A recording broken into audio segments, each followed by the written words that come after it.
Ukraina tuding Rusia sengaja buat warga kota Mariupol kelaparan agar mau menyerah. 2.500 orang tewas.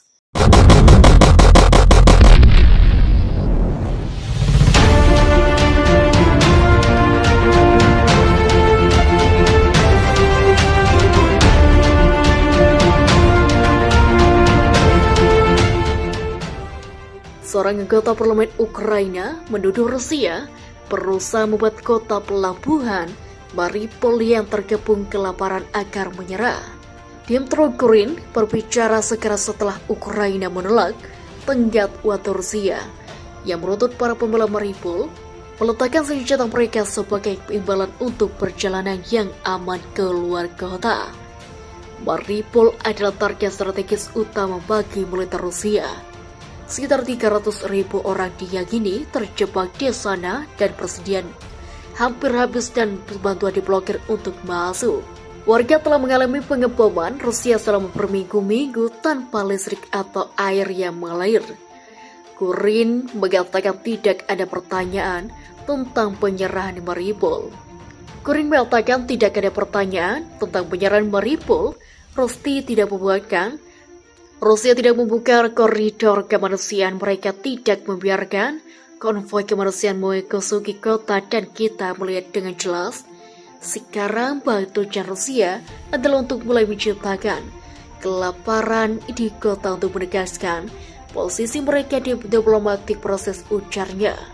Jika kota tidak menyerah dan kota tidak akan menyerah, mereka tidak akan membiarkan orang keluar. Mereka tidak akan membiarkan konvoi kemanusiaan masuk ke kota.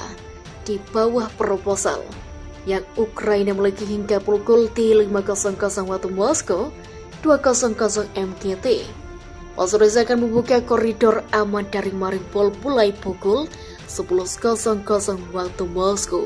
Awalnya untuk melucuti pasukan Ukraina dan tentara bayaran asing dan meninggalkan kota setelah 2 jam, pasukan Rusia mengatakan mereka dan mengizinkan konvoi kemanusiaan dengan makanan, obat-obatan, dan persediaan lainnya untuk masuk ke kota dengan aman setelah pembersihan ranjau jalan selesai, tapi tenggat waktu datang dan pergi. Jika Rusia Mariupol berebut untuk dan menciptakan koridor darat antara wilayah timur Donetsk dan Lugansk yang dikenalkan oleh separatis yang didukung Rusia Crimea, yang dinasti oleh Rusia pada tahun 2014. Namun sejauh ini para pembela Mariupol telah berdiri teguh.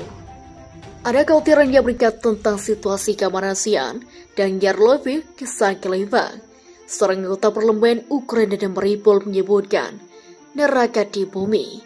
Penduduk menghabiskan sebagian besar waktu mereka di tempat penampungan dan ruang bawah tanah.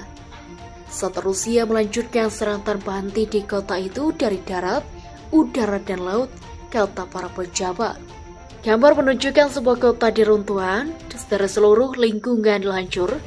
Wali kota Belbelsko memperkirakan bahwa lebih dari 80% bangunan tempat tinggal telah rusak atau hancur, sepertiga di antaranya tidak dapat diperbaiki. Mayat-mayat ditinggalkan di jalanan karena terlalu bahaya untuk diambil. Kuleba mengatakan tim masih belum bisa membersihkan puing-puing sebuah teater yang menurut pejabat Ukraina dibom oleh Rusia Rabu lalu. Ratusan orang yang diyakini masih terjebak di ruang bawah tanah yang bertahan di serangan itu. Moskow membantah penerbangan gedung itu. Upaya sebelumnya untuk mengevakuasi warga sipil Mariupol telah dihalangi oleh tembakan Rusia. Meskipun pihak berwenang sempat mengatakan bahwa ribuan orang telah dapat pergi dengan kendaraan pribadi pada hari Minggu, Wakil Perdana Menteri Ukraina mengatakan 3.985 orang telah melarikan diri dari Mariupol ke Zaporizhia. Menambahkan bahwa pada hari Senin pemerintah berencana mengirim sekitar 50 bus untuk menjemput pengungsi lebih lanjut dari kota. Tak mau menyerah begitu saja, Presiden Ukraina Volodymyr Zelensky mengatakan pengepungan Rusia merupakan kejahatan perang. Ini adalah taktik yang benar-benar disengaja, betul katanya. Mereka pasukan Rusia memiliki perintah yang jelas untuk melakukan segala untuk menjadikan perencanaan kemanusiaan di kota-kota Ukraina sebagai argumen bagi Ukraina untuk bekerja sama dengan penjajah. Wakil Perdana Menteri Ukraina Irina Vereshchuk mengatakan Ukraina tidak akan berhenti membela Mariupol. Tidak ada pertanyaan tentang penyerahan perletakan senjata, katanya seperti dikutip dari oleh Ukraina Pravda. Sebelumnya pada hari Minggu, Prosper Andisko yang merupakan penasihat wali kota Mariupol bersumpah pada pembela kota akan terus berjuang. Kami akan berjuang sampai wujud terakhir kami, katanya. Ketika mereka bersuka Rusia mengatakan tentang koridor kemanusiaan, apa yang sebenarnya mereka lakukan? Mereka benar-benar memaksa mengevakuasi orang-orang kami dari Rusia, kata Andriy Sunko. Beberapa hari terakhir, pasukan Rusia telah secara paksa mengevakuasi beberapa penduduknya ke Rusia.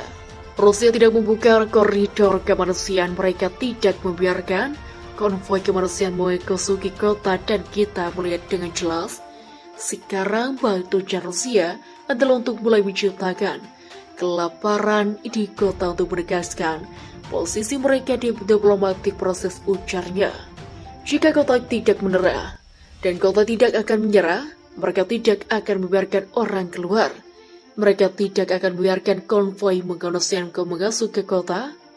Mereka tidak akan membiarkan konvoi kemanusiaan masuk ke kota di bawah proposal yang Ukraina miliki hingga pukul 5.00 waktu Moskow 2.00 MGT.